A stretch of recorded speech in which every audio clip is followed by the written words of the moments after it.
Clear, sing the song, all the good stuff. Dun, dun, dun, Bum, dun, dun. bum, Bum, bum, ba-da, Ba-da, bum, ba, bum, ba, bum. bing. All ba. right. Oh, hey, we're back. A celebratory bendy here on a what is this Wednesday night? Welcome to a special edition of the Blue Review presented by LAX with lasers. I'm Marcus Grant with Greg Bergman and Parker Bell, and the Dodgers take care of the Reds. They win the wild card series in 2 games. The final score on Wednesday, 8-4. Greg, it was sort of a repeat of game 1. The offense showed up. The bats showed up in a big way. The starting pitching was fantastic. Tonight it was Yoshinobu Yamamoto getting it done. The bullpen sort of left us white-knuckling it, but in the end, the Dodgers get 2 wins, and they move on to take on the Philadelphia Phillies starting on Saturday. We see the Phillies on Saturday, and it'll probably be Shohei Ohtani that's going to be starting. But tonight you had Yoshinobu Yamamoto. Yoshinobu Yamamoto. I don't know any more of the Was song besides that. we don't speak Japanese. It's totally fine. So it was pretty amazing the way what Yoshinobu Yamamoto. That's a great shirt there, Yamamoto Ohtani. Beautiful shirt there, Parker. But what Yamamoto did today was incredible. There's nobody on this pitching staff I trust more, and really, I mean, Snell maybe, and Ohtani maybe, but really it's just Yamamoto to get out of a bases loaded, nobody out jam, and then come back out for the next inning. He was beyond amazing tonight and completely showing why he's the ace of this team. We'll get to the bullpen in a little bit, but let's really focus on the Yamamoto part of all of this. Yamamoto. Yoshinobu. Yeah, no, he was lights out again. And Parker, that was even after the error in the first inning. Teo dropping the fly ball, then Yamamoto gives up the single to score 2 runs. After that, the Reds, until that bases loaded situation, I mean, he was just in complete command tonight. Complete command. I want to say it was at least at a certain point, 13 to 14 batters in a row. He got out after that error from Teoscar. And honestly, I'm going to choose tonight. I am going to choose, and for everyone in the chat, I'm just going to say 2 words on that error: get better, and we're moving on. All right, we're moving on. Don't do it again. Yamamoto absolutely dealt afterwards, Teoscar, and you made up for it with the RBIs afterwards. So we're good. You're moving on in the wild card. So just like the Dodgers are, Teoscar, shake it off, move on. Everything's going to be good. But yes, I just want to say Yamamoto, Greg, I think you put it best. I want to say you put it on Twitter.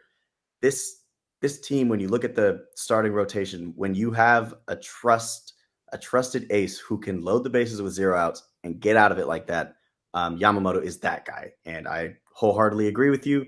Even though we got a bunch of aces on this team, he's the one who, if I had a bases loaded situation with 0 outs, take him every time. I mean, he loads the bases. When he got the little soft liner to Mookie, which, by the way, heads up play by Mookie to come home with that ball to preserve the lead at that point. When he got that first out, I was like, all right, when I used to, you can get a strikeout here, you get a ground ball, either way. Getting that first out to me was the key to that whole inning, Greg, because at that point, then he could sort of maneuver around it, because the way he was pitching, you knew he could probably get a strikeout or get a ground ball. He gets the strikeout of Stewart. And at that point, it's like, okay, well, De La Cruz really didn't have a clue at the plate in this series for the most part. So once he got that first out, I felt pretty good about the situation. I don't know about you. Yeah, no, I totally did, because you have bases loaded, nobody out. I mean, it starts to just trickle down. If he gives up a hit there, that's not 1 run. That's probably 2 runs. And then who knows what happens after that. But by getting that out to Mookie Betts, and to Mookie to actually wait on that ball too, so that he didn't just catch it out of the air and stop.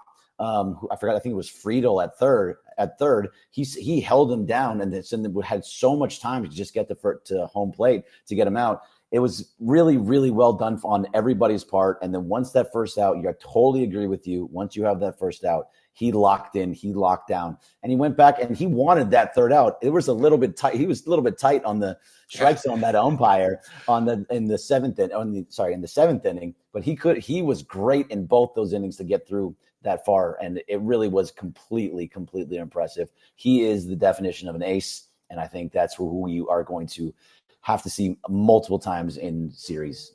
However, Marcus, we got to get to what the issues are moving forward. Well, I'm going to push that off for just a couple of minutes at least, because Parker, we got to give some love to Mookie Betts, who was fantastic over the last couple of games. Tonight, especially 4 for 5, 3 doubles, 3 runs batted in, and a run scored. I mean, you and I both said this was going to be a Mookie series. It really did. I mean, look, I know Ohtani had the home runs yesterday. Teo had the home runs yesterday, drove it a couple runs, but Mookie really was the catalyst, I think, to me, for what happened the last couple of days. He is, and he has been. We can say that he's been that guy. We know the catalyst, the moment it happened that he's been that guy, was when he said his season's over. And since then, we just felt it. Marcus, I know that we talked about it on the Blue Review. If anyone listening wants to go back and check out our prior postseason preview episodes, you can tell that we were high on Mookie. We were high on a couple guys, Teoscar and Andy Pages being a couple of the others, so we can talk about Andy in a second. But we were so high on Mookie. He is Mookie of late. And I know that you just look at some of his postseason numbers. I mean, he was honestly last year a main reason why they made it all the way to the World Series. So it's just so good seeing him be back in form. Mookie Betts, man, I mean, this is like MVP status Mookie. They were talking about it on the broadcast.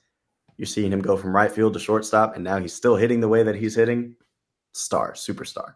I mean, this time a year ago, Greg, we were asking, can Mookie Betts actually turn it around in the postseason? Remember, he had been in that long postseason slump. Everybody was worried about him. Then he got a couple of home runs robbed by jerks and Profar, and it was like, oh, this is just going to happen again.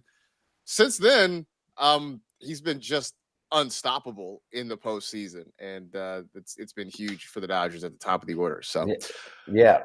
So if he's going to be terrible all season long, I don't care. If this is the Mookie that we get in October, and we get October Mookie over and over and over again, going 4 for 5 tonight and with 3 doubles, yeah, absolutely. If that's the Mookie Betts that we're going to get, I don't care what you do in the regular season. Give me October Mookie all day long, because he was probably, outside of Edman and Freddie and Muncy doing so much in the NLCS, Mookie was probably our best hitter in the postseason last year too.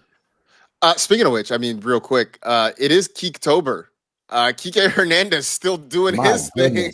A couple of big hits. Insane. And then even just, it's going well when you hit a roller up the third base line and it just stays fair and hits the bag. Like, you're living right at that point, and that's kind of where Kike Hernandez is here in October. So, all right.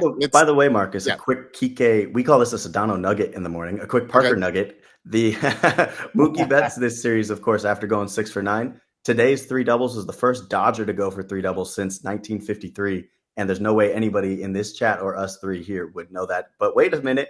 Greg, I got it. Jim Gilliam. I actually saw it earlier. We all saw it. It was a nice try, Parker. I saw it earlier. You wanted to be that way. It was nice Parker Nuggets. Parker Nuggets. We'll save those for a few years. Good effort, though. Let Sedano have the Nuggets. All right, Sedano gets all the Nuggets. It was a good effort. By the way, one last thing before we get there, because I know that's where you're going. Yeah. Ben Wartvet. We have to talk a little bit about Ben Wartvet for just a second. Benny Biceps continually finds ways to just get on base or do the right thing at the plate. How is this guy consistently getting on base and bringing up that WAR over and over and over again? It's incredible what he's doing back there. I mean, look, he has the sacrifice bunts, but then he lines a double to the left field corner. He tries to bunt again, and the Reds just completely botch the play over at first, and he ends up getting over to second base. I mean, right now, everything is coming up Rortvet at this point. I don't know that we'll see Dalton rushing at this point, because Rortvet is playing well enough that I think he stays in the lineup. The idea, hopefully, is that Will Smith is getting a little bit better, so we'll reevaluate him by the time Saturday comes around. I mean, Dalton rushing kind of is a luxury on this roster at this point. Yeah, I think, guys, I remember taking Ben Rortvet's class over at Chapman. It's called Maruko 101. That man knows how to manufacture runs, guys. And I don't know how you can't like a guy who does the small things to help this team get through. He's basically a second leadoff hitter, like you said in the chat, Marcus. He's actually helping Ohtani get better at bats because he's just making things happen on the base path, whether it be bunt or even if it's a little bloop, he's running things out, unlike Teoscar in certain instances. Yeah, that was bad. But it's rule number one. If you're the guy in the ninth spot, if there's a guy on base, rule number one: do not ground into a double play with Shohei Ohtani behind you. And if Rortfed is just going to put bunt singles up the first base side, perfectly placed over and over and over again, you take it every single time. Yep. 100%. Absolutely. So, all right, let's just rip the Band-Aid off. Breathe for a second. Just breathe. Let it out. Hold on. Can we petition Rob Manfred to just not have 8th innings anymore? 1 through 7. Just play 1 through 7, and then we sim to end, right? We just fast forward to the 9th inning, and we just skip the 8th inning altogether. It's like a building with no 13th floor. It's a game with no 8th inning. Right. I mean, just because it's something about coming out of the bullpen in the 8th inning that apparently makes you bad, right? Emmett Sheehan was awful. I mean, he just couldn't find the plate. He struggled, didn't make it out of the 8th inning. I don't know what it is. Last night it was Vesia and Henriquez that bumbled through the 8th inning. I don't know what it is. And you got away with it, Greg, against the Reds. You are not going to get away with it against the Phillies. No, you won't. And I was very much pounding my chest over and over again about the BPP, the Bergman piggyback plan. And one of the biggest people that was necessary for that plan is Emmett Sheehan. And Emmett Sheehan came out and he had the lights were the brightest that they possibly could be for him, and he failed. He was not able to get out of the 8th inning. He was giving up hits. He was giving up walks. He was not finding the plate. It was a situation where that's just not acceptable. And we've talked about it yesterday. We talked about it over and over again throughout if you're a reliever, you have to come in and throw strikes. You cannot allow walks. You have to find the plate.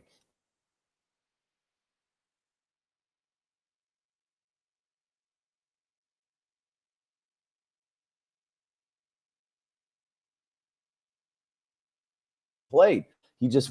So he got lucky there, which is great, and then kind of calmed down and got out of the inning. But the bullpen in that 8th inning, I don't know who to go to anymore. Luckily, we have Roki Sasaki for the night because that dude is legit. He has figured something out, and I needed to see more. It was only 2 innings. He looked good. He was throwing strikes. He was throwing 101 miles an hour. That's the guy you need coming out of the pen in the biggest of moments right now. Yeah, he was absolutely filthy tonight. 100% agree with you, Greg, on Roki. And you just look at, you know what? Funny little tidbit for this bullpen. I mean, you look at yesterday, both 8th inning, terrible 8th innings, 59 pitches, game 1, 41 pitches. So you have a total of 100 pitches there. Nearly matching Yamamoto and Snell's performance. You can't have that. But of course, hey, I mean, at least that's improvement. You go down 18 pitches or so and you go into, allow 2 runs instead of 3. Cool. But Roki is the guy. And moving into this playoffs, I think also, Greg, I know that Sheehan, it was tough to see because we did have high hopes for him and he was going to be this guy and he still could be. I think that Dave, when he went out there on the mound, I'm along the lines of Boog Shambi, who was calling the game. He said, I think what Dave's telling him there is, hey, dust this one off because we're really going to need you. Yeah. And I agree. We are going to need Emmett Sheehan if we want to go far into the playoffs. And I think that's why he got Sheehan when he did. Let's not drag this out. Let's not have this, just have you throw a lot of pitches and potentially burn you for later in the week when we really will need you. It's like, okay, obviously this isn't working right now. We still believe in you. We still have faith in you. You didn't have it tonight. Just go shake this one off and we'll try again in a few days. I think that's exactly why he made the move when he did. How often do you see a pitching change in the middle of an at bat? I mean, that just doesn't really happen. But that's what happened there. So yeah, no, Sheehan, I fully still believe in Sheehan. I know I'm frustrated right now because I just watched him blow up like everybody else in the bullpen, but he very much is. He's still trustworthy, and I do really like the way. I think that kind of goes unnoticed a lot of the times, in that Dave Roberts is doing all the right things. He's pulling the right buttons. He's pushing the right buttons and putting the right guys in. He knew when to take out Emmett Sheehan. He knew to go to Vesia.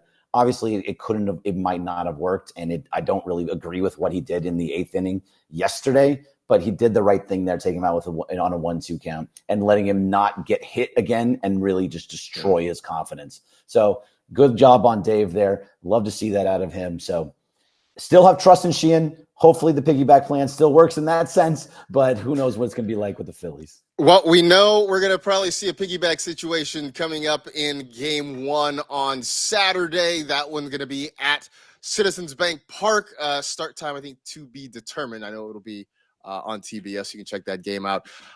The Dodgers right now have TBD listed, although we're all sort of assuming it's going to be Shohei Ohtani that gets the ball in Game 1.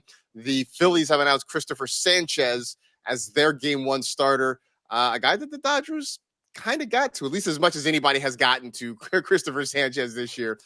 They got to him for 4 runs. We won't talk about how that game ended. We'll just leave that alone. So we will see what happens. Of course, Game 1 coming up this weekend. So a couple days for everybody to kind of sit, relax, regroup, and get ready for what's going to be a really intense division series coming. But in the meantime, enjoy this one tonight. The Dodgers win it in 2 games against the Cincinnati Reds. It's a win. It's a win. Yoshinobu Yamamoto. Yeah. Lasers for winners. So there it is. So here goes. That's it. The special edition of the Blue Review presented by LAX. Back with you on Thursday morning. We'll recap this again for those of you who came in late or missed it, or I know we had, maybe a little bit of technical hiccups. So we'll be back at it again tomorrow morning. So be sure to check us out there. So that'll do it. Appreciate everybody in the chat for hanging out. Appreciate LAX as well. For Parker Bell, for Greg Bergman, I'm Marcus Grant. Blue Review back with you on the ESPN LA YouTube channel. Good night, everybody. Think blue. Dodgers will go to the division series. And Greg, we have to remind everybody, this will be airing tomorrow on the Yom Kippur special of Sedano and Cap. So I know that you have a little more details, but you can find this episode on air. By the way, if you were wondering throughout the whole episode, I forgot this will be for on air. The shirt that I was wearing is a Yama Ohtani combined shirt. I know that I did it for the visuals. Completely forgot to tell people on air that it is a Yama Ohtani shirt. So that's the important stuff. It was. Yeah, it's all good. All right, we'll see you guys tomorrow, 6:30 a.m. That's it. Boom.